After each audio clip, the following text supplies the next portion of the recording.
Particular individuals were literally given 10 minutes to make a decision about their career or face the axe. This is now what's happening in a major brand, a brand that we've loved, grown to love, and known around the world for over 60 years longer, in fact.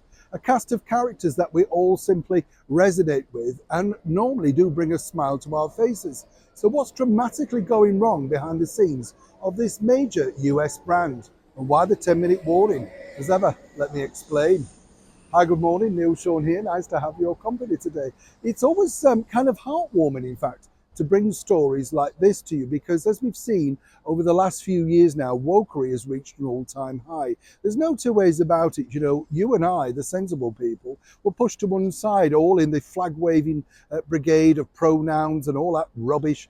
You know, the bottom line is we all just want to get on, enjoy our lives and be entertained. That was the remit of this particular company set up by Walt Disney all of those years ago.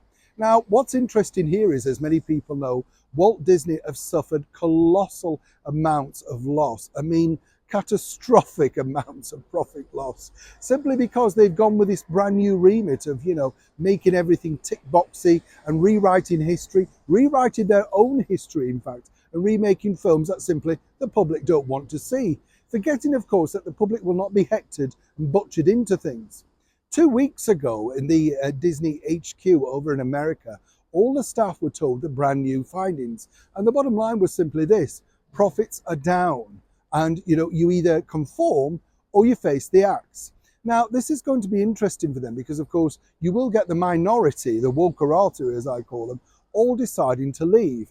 But it's really severe. We saw that with Bud Light and various other big brands around the world who are slowly ditching all of their, you know, messaging that they wanted to incorporate too. They realised the public is saying, sling your rope, we're not going to bother.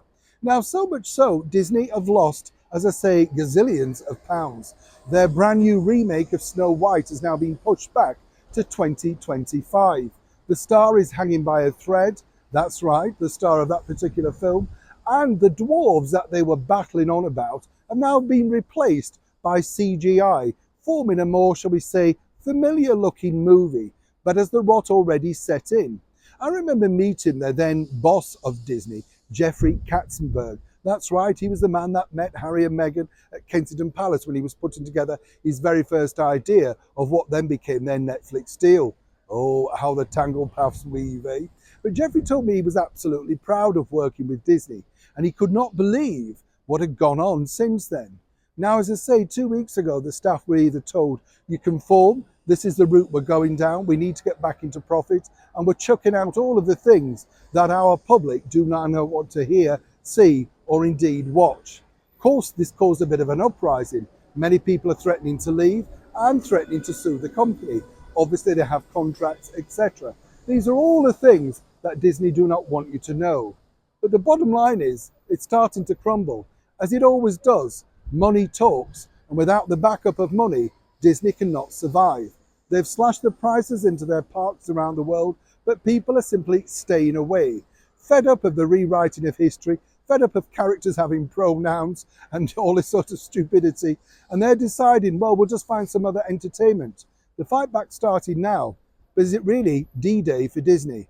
Or more importantly, far too late? I'd love to know what you think to this particular story. Are they right to suddenly get tough? Or should they never ever have allowed it to get to this particular point in the first place? Weak management, or indeed simply going with the flow of what they thought the public wanted? Misguided or not? Neil Sean in the very heart of London.